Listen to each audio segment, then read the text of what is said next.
ನಮಸ್ತೆ ಎಲ್ಲರಿಗೂ, welcome back to scheme ವಾರ್ತಾ ಕನ್ನಡ ನ್ಯೂಸ್ ಚಾನೆಲ್. ಗೃಹಲಕ್ಷ್ಮಿ ಫಲಾನುಭವಿಗಳಿಗೆ ಗುಡ್ ನ್ಯೂಸ್. ಬಾಕಿ ಹಣ ಬಿಡುಗಡೆಗೆ ದಿನಾಂಕ ನಿಗದಿ. ರಾಜ್ಯ ಸರ್ಕಾರದ ಅತ್ಯಂತ ಜನಪ್ರಿಯ ಯೋಜನೆಯಾದ ಗೃಹಲಕ್ಷ್ಮಿ ಹಣಕ್ಕಾಗಿ ಕಾಯುತ್ತಿದ್ದ ಮಹಿಳೆಯರಿಗೆ ಈಗ ಮಹತ್ವದ ಸುದ್ದಿಯೊಂದು ಬಂದಿದೆ. ಮಾರ್ಚ್ ಮತ್ತು ಏಪ್ರಿಲ್ ತಿಂಗಳ ಬಾಕಿ ಹಣ ಯಾವಾಗ ಬರಲಿದೆ ಎಂಬ ಗೊಂದಲಕ್ಕೆ ಈಗ ತೆರೆ ಬಿದ್ದಿದೆ. ಮಹಿಳಾ ಮತ್ತು ಮಕ್ಕಳ ಕಲ್ಯಾಣ ಸಚಿವೆ ಲಕ್ಷ್ಮೀ ಹೆಬ್ಬಾಳ್ಕರ್ ಅವರು ಬೆಳಗಾವಿಯ ಬಾಕನೂರು ಗ್ರಾಮದ ಕಾರ್ಯಕ್ರಮವೊಂದರಲ್ಲಿ ಈ ಬಗ್ಗೆ ಸ್ಪಷ್ಟನೆಯನ್ನ ನೀಡಿದ್ದಾರೆ. ಸಚಿವರ ಮಾಹಿತಿಯ ಪ್ರಕಾರ ಮುಂದಿನ 4ರಿಂದ 5 ದಿನಗಳಲ್ಲಿ ಮೊದಲ ಹಂತದ ಹಣ ಜಮೆಯಾಗುವ ಪ್ರಕ್ರಿಯೆ ಆರಂಭವಾಗಲಿದೆ.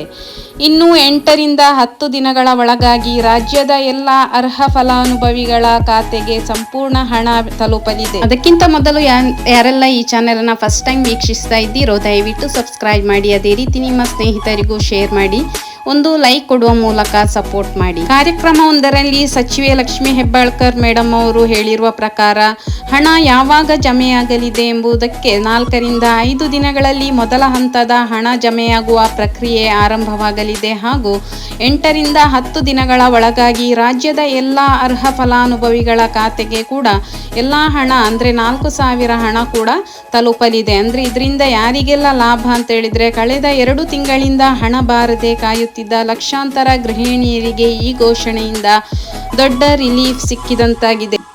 ಸರ್ಕಾರವು ಬಾಕಿ ಇರುವ ಹಣವನ್ನು ನೇರ ಅಂದರೆ ವರ್ಗಾವಣೆ DBT ಮೂಲಕ ಎಲ್ಲ ಫಲಾನುಭವಿಗಳ ಬ್ಯಾಂಕ್ ಖಾತೆಗೆ ಜಮಾ ಮಾಡಲು ಕೂಡ ಎಲ್ಲ ಸಿದ್ಧತೆಗಳನ್ನು ಕೂಡ ಮಾಡಿಕೊಂಡಿದೆ.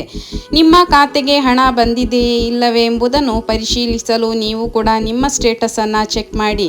ಒಂದೇ ತಿಂಗಳಲ್ಲಿ 4,000 ರೂಪಾಯಿಗಳು ಕೂಡ ಜಮೆಯಾಗಲಿವೆ. ಮಾರ್ಚ್ ಮತ್ತು ಏಪ್ರಿಲ್ ತಿಂಗಳ ಗೃಹಲಕ್ಷ್ಮಿ ಯೋಜನೆಯ ಹಣ ಬಾಕಿ ಉಳಿದಿದ್ದು ಈಗ ಈ 2 ಕಂತುಗಳನ್ನು ಬಿಡುಗಡೆ ಮಾಡಲು ಸರ್ಕಾರ ಮುಂದಾಗಿದೆ. ಅಂದರೆ ಅರ್ಹ ಮಹಿಳೆಯರ ಖಾತೆಗೆ ಒಟ್ಟಿಗೆ 4,000 ರೂಪಾಯಿಗಳು ಬರಲಿದೆ.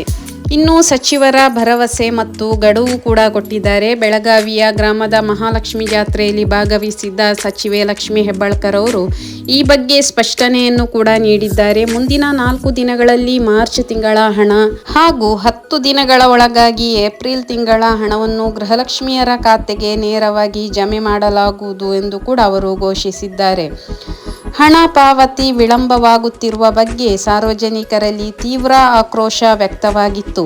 ವಿರೋಧ ಪಕ್ಷಗಳು ಕೂಡ ಸರ್ಕಾರದ ವಿರುದ್ಧ ವಾಗ್ದಾಳಿ ನಡೆಸಿದ್ದವು. ಈ ಎಲ್ಲ ಗೊಂದಲಗಳಿಗೆ ತೆರೆ ಎಳೆದಿರುವ ಸಚಿವರು ಶೀಘ್ರದಲ್ಲೇ ಪೆಂಡಿಂಗ್ ಇರುವ ಎಲ್ಲ ಮೊತ್ತವನ್ನು ಕ್ಲಿಯರ್ ಮಾಡುವುದಾಗಿ ಭರವಸೆ ನೀಡಿದ್ದಾರೆ. ಈಗಾಗಲೇ ಒಟ್ಟೊಟ್ಟಿಗೆ 6,000ದಿಂದ 8,000 ಹಣ ಕೂಡ ಗೃಹಲಕ್ಷ್ಮಿಯರ ಖಾತೆಗೆ 1-2 ತಿಂಗಳ ಹಿಂದೆಯೇ ಬಂದಿತ್ತು. ಅಂದರೆ ಕಳೆದ ವರ್ಷದ 2 ತಿಂಗಳ ಹಣ ಇನ್ನೂ ಕೂಡ ಪೆಂಡಿಂಗ್ ಇದೆ. ಅದಲ್ಲದೆ ಮಾರ್ಚ್ ಮತ್ತು ಏಪ್ರಿಲ್ ತಿಂಗಳ ಹಣ ಕೂಡ ಪೆಂಡಿಂಗ್ ಉಳಿದಿದೆ. ಈ ವರ್ಷದ್ದು 4,000, ಅದೇ ರೀತಿ ಪೆಂಡಿಂಗ್ ಉಳಿದಿರುವಂತಹ 4,000, ಈ ರೀತಿ ಒಟ್ಟು ಸೇರಿದರೆ 8,000 ಹಣ ಗೃಹಲಕ್ಷ್ಮಿ ಹಣ ಬರಬೇಕಿದೆ. ಈಗ ಆಲ್ರೆಡಿ 29ನೇ ಕಂತು ಕಂಪ್ಲೀಟ್ ಆಗಿ ಜಮೆಯಾಗಿದ್ದು 30 ಮತ್ತು 31ನೇ ಕಂತಂದರೆ ಮಾರ್ಚ್ ಮತ್ತು ಏಪ್ರಿಲ್ ತಿಂಗಳ ಹಣ ಇನ್ನೂ ಕೂಡ ಪೆಂಡಿಂಗ್ ಇದೆ. ತುಂಬ ವಿಡಿಯೋಗಳು, ಫೇಕ್ ನ್ಯೂಸ್ಗಳು ಕೂಡ ಬರ್ತವೆ. ತುಂಬ ಜನ ಗೃಹಲಕ್ಷ್ಮಿಯರಿಗೆ ಇನ್ನು ಮುಂದೆ ಹಣ ಬರಲ್ಲ ಅಂತೇಳಿ ಅದರ ಬಗ್ಗೆ ಯಾವುದೇ ರೀತಿ ಕ್ಲಾರಿಟಿಯನ್ನು ಸರ್ಕಾರ ಕೊಟ್ಟಿಲ್ಲ. ಈಗಾಗಲೇ ಆಲ್ರೆಡಿ 26ನೇ ಕಂತಿಂದ ಯಾರೆಲ್ಲ GST ಪೇಯರ್ಸ್ ಮತ್ತು ಇನ್ಕಮ್ ಟ್ಯಾಕ್ಸ್ ಕಟ್ತಾ ಇದ್ದೀರೋ ಅಂತಹ ಮಹಿಳೆಯರಿಗೆ ಮಾತ್ರ ಗೃಹಲಕ್ಷ್ಮಿ ಹಣ ಬರುವುದಿಲ್ಲ. ಅದಲ್ಲದೆ ಯಾರೆಲ್ಲ ಮರಣ ಹೊಂದಿದ್ದಾರೆ ಅಂಥವ್ರದ್ದು ಮಾತ್ರ ಹೆಸರನ್ನು ಕ್ಯಾನ್ಸಲ್ ಮಾಡಿದ್ದಾರೆ. ಇನ್ನು ಆ ರೇಷನ್ ಕಾರ್ಡಲ್ಲಿರುವಂತಹ ನೆಕ್ಸ್ಟ್ ಯಾರು ಯಜಮಾನಿ ಆಗ್ತಾರೋ ಅಂಥವರು ಮಹಿಳೆಯರು ಈ ಗೃಹಲಕ್ಷ್ಮಿ ಯೋಜನೆಗೆ ಮರು ಅರ್ಜಿಯನ್ನು ಕೂಡ ಸಲ್ಲಿಸಿ ಹಣವನ್ನು ಪಡ್ಕೋಬಹುದು. ಆದರೆ ಯಾವುದೇ ರೀತಿಯಲ್ಲಿ ಮರಣ ಹೊಂದಿದವರ ಅಕೌಂಟಿಗೆ ಇನ್ನು ಮುಂದೆ ಹಣ ಬರುವುದಿಲ್ಲ.